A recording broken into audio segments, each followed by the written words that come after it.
Right, let's bring in SABC News reporter Canny Maphanga for more. She's, of course, been following the story. Canny, good afternoon. Thank you for joining us. Good afternoon to you, Liesl, and to the viewers at home. Let's begin with the context upon the meeting obviously happening. Sentiments there from Parliament shooketh at the utterances made after the colloquium. What was unearthed? Okay, the context is that we're dealing with three arms of state. Of course, that's the executive, the legislature, and the judiciary.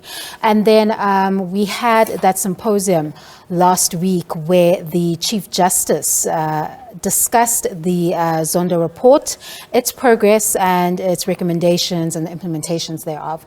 So he was speaking at the symposium under that scope where he was required rather to reflect on the work of the Commission. It is there where he made the statement that Parliament may not be able to stop another scenario of state capture if it were to come in the future. And of course, the Parliamentary presiding officers expressed shock at the statement and then requested a meeting to get further clarity on the Chief Justice position and why he felt that way regarding that. So yesterday they met at Constitutional Hill. I'm told it was a couple of hours. They've described it as a fruitful engagement and frank and honest engagement about Parliament's role in implementing some of those recommendations. So I think what we're dealing with here is not necessarily the criticism, but the arms of state and their various roles and the issue of separation of powers. So it's my understanding from this briefing that the presiding officers did not take kindly to the manner in which it was expressed.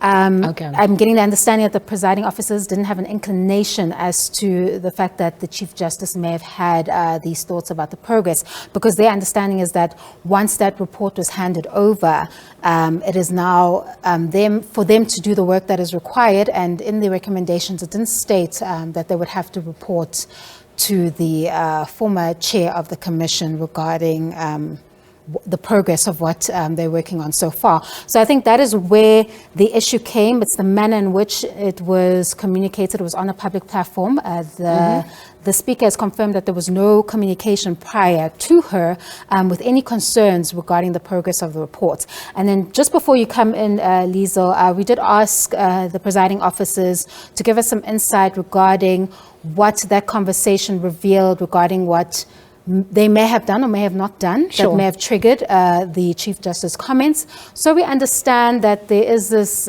issue of the Chief Justice reflecting on what he's seen, the issue of the 8 motions and the majoritarian rule, and how that majoritarian rule in our system can allow for persons to evade accountability in certain instances. So you've seen there have been motions of no confidence that weren't successful because we live in a democracy where the majority are able to have that power to stop something if it is brought before Parliament. We saw that recently with Phala as well.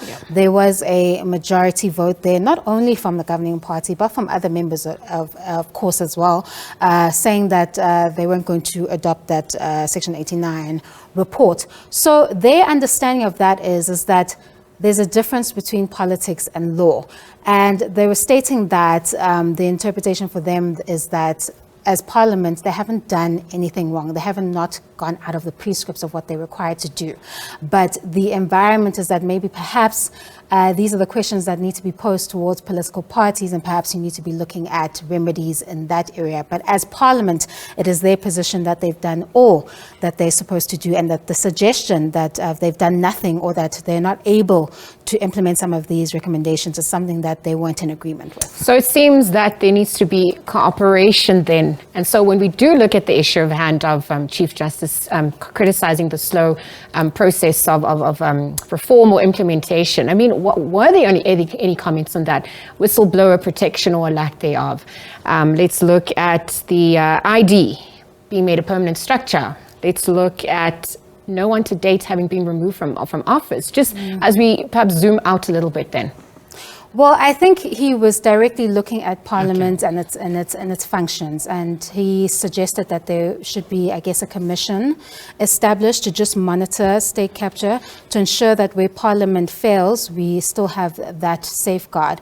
But again, it's the presiding officer's assumption or their narrative that they have done all that they can.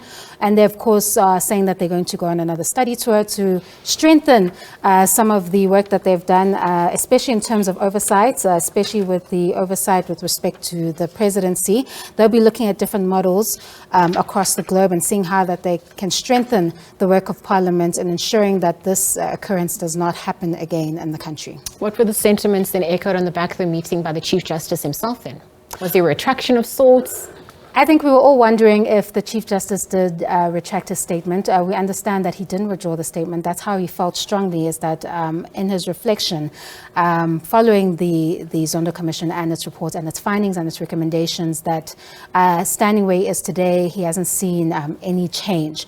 So there was no retraction, but they were able to find one another and understand each other's roles regarding how they perform in their different functions. And I think the bigger issue for the presiding officers was not that this issue was brought to the fore, but the fact that it was brought to the fore on a public platform and they didn't know anything about it or had no inclination that there were those concerns. And again, the issue of separation of powers and the assumption or the assessment that there may have been a bit of an overstepping on the part of the Chief Justice. Some may argue that once the work was done and that report was handed over, it's then up to those who have been requested to do further work to do so. And at that point, it's for the chair to allow that work to continue. So what we're getting from the presiding officers is that it's not what was said, but rather how it was done.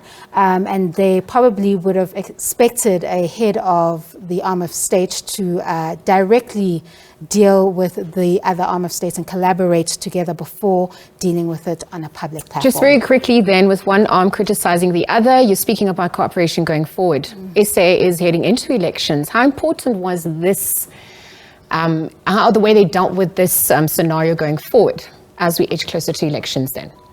Well, I think it's lessons on how to approach this issue and how Parliament can work to better perform their functions, to avoid the situation where you have majoritarian rule kind of assisting political parties or individuals within political parties or heads of states or whatever the case may be from evading accountability. So I think it's a lot for both to learn in this scenario and take it forward. But we understand that after that engagement, they now seem to be on the same page, and Parliament is of the view that they've done all that they can and that they're required to do in order to implement those recommendations of that Zondo report. Canny, thank you for your time with us and for unpacking that. Canny Maphanga, just on the back of the meeting between Parliament and Chief Justice Raymond Zondo. Parliament coming out to say, actually refuting claims that they would not be able to stop another state capture. These, of course, are in response to some of the sentiments that had been uttered by the Chief Justice at a colloquium that happened last week.